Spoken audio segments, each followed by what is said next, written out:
பக்கத்து காலத்தில் நான் கொடுத்துக்கிறேன். ஸோ கொடுத்துட்டு இதில் வந்து நான் வந்து DAX ஃபங்க்ஷன் எழுதுகிறேன். ஓகே, ஃபர்ஸ்ட் வந்து நியூ ஷீட்டை கிரியேட் பண்ணிடணும், கரெக்டா? அந்த நியூ ஷீட்டை ஷீட் வந்து ஹோம்ல இருக்கு. கிரியேட் பண்ணணும்னு அவசியம் கிடையாது. எக்ஸிஸ்டிங் ஷீட்டில் கூட நம்ம போட்டுக்கலாம். நமக்கு அந்த கண்டிஷன் எங்கே யூஸ் பண்ண போகிறோன்றதை பொறுத்து தான் இருக்குது. நான் வந்து இப்போ அதில் வந்து நம்ம வெறும் கண்ட்ரி தான் வச்சுருந்தோம். ஸோ அதில் எப்படி நான் DAX ஃபங்க்ஷன் போடுறது அப்படின்னு சொல்லிட்டு விட்டுட்டேன். ஸோ நான் உங்களுக்கு ஓகே வந்து ஓகே அதையும் போடலாம், கண்ட்ரி மட்டும் இந்த கண்ட்ரி இருந்தால் எடுத்துகிட்டு வான்னு சொல்லிட்டு. ஸோ இதில் வந்து நான் டேபிள் எப்படி க்ரியேட் பண்ணுற ஒரு கான்செப்ட் சொல்கிறதுக்காக நான் இது பண்ணேன் உங்களுக்கு. Okay okay. ஓகேங்களா? இப்போ வந்து நான் இந்த காலம்னு இருக்குது பார்த்தீங்களா, இது வந்து நான் நேம், இது வந்து ஹெட்டர். ஓகேங்களா? இதில் வந்து ஹெட்டர் நேம் கொடுக்கணும். ஃபார் எக்ஸாம்பிள் என்ன கொடுக்குறோன்னா சும்மா மேட்ச் அப்படின்னு சொல்லி கொடுக்குறோம். ஓகேங்களா? இதில் வந்து இஃப் கண்டிஷன், இஃப்னு என்ட்ரு பண்ணிக்கோங்க. என்ட்ரு பண்ணிங்கன்னா கீழே வரும். ஸோ அதை செலக்ட் பண்ணி ஓப்பன் ப்ராக்கெட் கொடுத்தேன். லாஜிக்கல் டெஸ்ட்டுனா என்ன? இப்போ வந்து நம்ம எந்த ஷீட்லேருந்து இப்போ நம்ம எந்த ஷீட்டில் கரண்ட்டாக இருக்கோம்னா எம்ப்ளாயி நேமில் இருக்கும். ஓகேங்களா? அந்த எம்ப்ளாயி நேமோட ஷீட் அடிங்க. எம்ப்ளாயி நேம் அடிச்சிட்டிங்களா? இப்போது அதில் வந்து எந்த காலத்தை நம்ம வந்து ரெஃபர் பண்ண போகிறோம். நான் வந்து நேமுன்றதை ரெஃபர் பண்ண போகிறேன். ஸோ நீங்கள் அந்த டேபிள் நேம் செலக்ட் பண்ணிங்கன்னா அதுக்குள்ளே எத்தனை காலம் இருக்கோ அந்த காலம் இங்கே ட்ராப் டவுனில் வந்துடும். ஓகேங்களா? இதில் வந்து நான் நேம் வந்து ரெஃபர் பண்ண போகிறேன். ஸோ நேமை நான் செலக்ட் பண்ணிக்கிறேன்.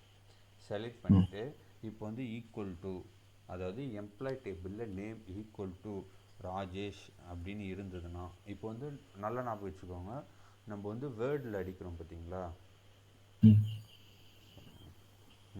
இந்த மாதிரி லெட்டர் ஆல்ஃபாபெட்டிக்கில் அடிக்கிறோன்னா கம்பல்சரி ஸ்ட்ரிங்கு, அது வந்து ஸ்ட்ரிங்குன்னு சொல்லுவோம். ஸோ அது வந்து டபுள் கோட்குள்ளே தான் வரணும்.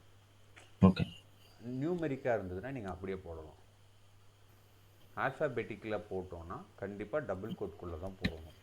அப்படி இருந்தால் தான் ஃபங்க்ஷன் வந்து ஒர்க் ஆகும். ஓகேங்களா? இப்போ வந்து நான் லாஜிக்கல் டெஸ்ட் என்னன்னு சொல்லி கொடுத்துட்டேன். எம்ப்ளாயி நேமுன்ற காலத்தில் ராஜேஷன் ஈக்குவல் டு ராஜேஷ்னு இருந்ததுன்னா எனக்கு என்ன கொண்டு வரணும்னா எஸ் கொண்டு வா. அப்படி இல்லைன்னா கமா போட்டு, அப்படி இல்லைன்னா நோ கொண்டு வா. இப்போ மேலே பார்த்தீங்கன்னா ரிசல்ட் இஃப் ட்ரூ அப்படின்னா எஸ், ரிசல்ட் இட் ஃபால்ஸ் அப்படின்னா நோ. ஓகேவா? இது வந்து க்ளோஸ் ப்ராக்கெட் கொடுத்து என்ட்ரு தட்டிக்கும். இது புரிஞ்சுதா இந்த லாஜிக்கு? எனக்கு 1 செகண்ட் சொல்லணும், ஏன்னா எனக்கு இஃப் தெரியாதுல்ல, அதனால தான் முடிக்கிறேன். ஓகே ஓகே, ஒன்றும் பிரச்சனை இல்லை. பார்த்து இப்போ வந்து பார்த்தீங்கன்னா ராஜேஷ்க்கு நேராக எஸ் வந்துடுச்சா? ஸோ மற்றதெல்லாம் ராஜேஷ்ன்ற பேர் இல்லை. ஸோ அதாவது நோ வந்துச்சு. இப்போ நான் அகெயின் சொல்கிறேன் இதோட ஃபார்முலா கண்டிஷன் எப்படின்ட்டு. So if condition Excel concept தான். ஸோ உங்களுக்கு எக்ஸல் இஃப்னு தெரியலன்றதால இவ்வளோ காம்ப்ளிகேஷன். ஸோ தெரிஞ்சதுன்னா இது ரொம்ப சிம்பிள்.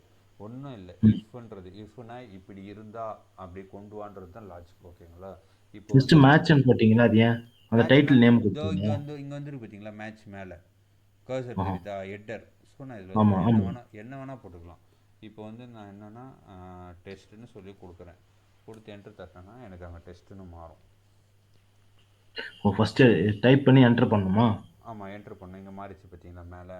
ஸோ இந்த ஓகே ஈக்குவல் டுக்கு முன்னாடி கொடுக்குறது எல்லாமே ஹெட்டர் வேல்யூ.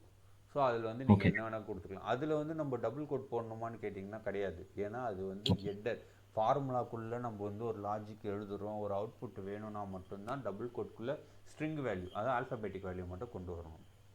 ஓகே ஓகே, புரிஞ்சுதா? இப்போ வந்து என்னென்னா if condition, if employee name, இப்போ வந்து நான் வந்து எம்ப்ளாயி நேம்ன்ற ஷீட்டுக்குள்ளே தான் இருக்கேன். ஓகேங்களா? ஓகே. ஸோ அதில் தான் நான் லாஜிக் எழுதுகிறேன். ஸோ இதில் வந்து நம்ம வந்து எப்படி கொடுக்குறோன்னா எம்ப்ளாயி நேம் கொடுத்துட்டு டேபிளை நான் செலக்ட் பண்ணிட்டேன். ஓகேங்களா?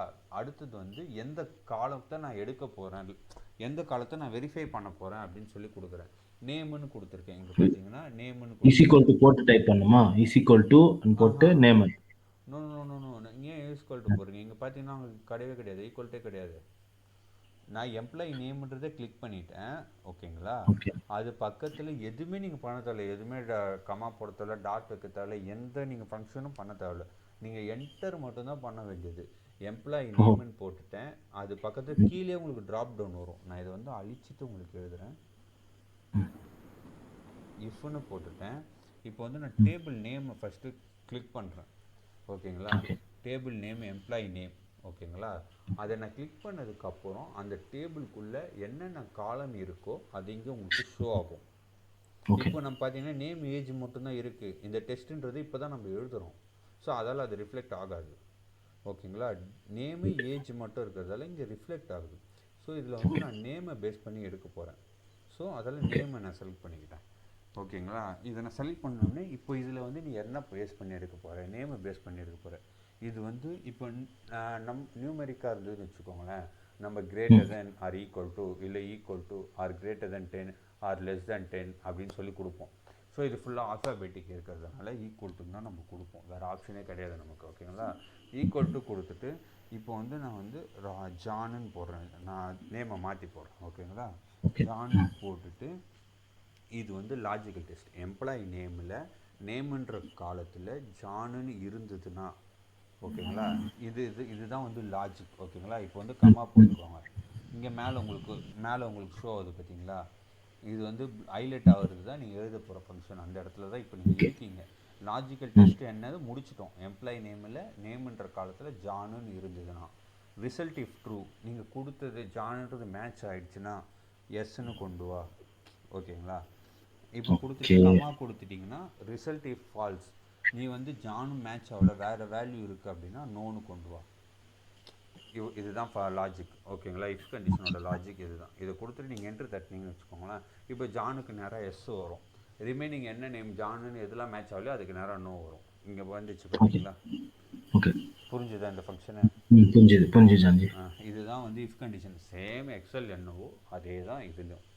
இது வந்து ஓகே டேக்ஸ்ன்னு சொல்லி சொல்லுவோம். ஓகே ஓகேவா? ம்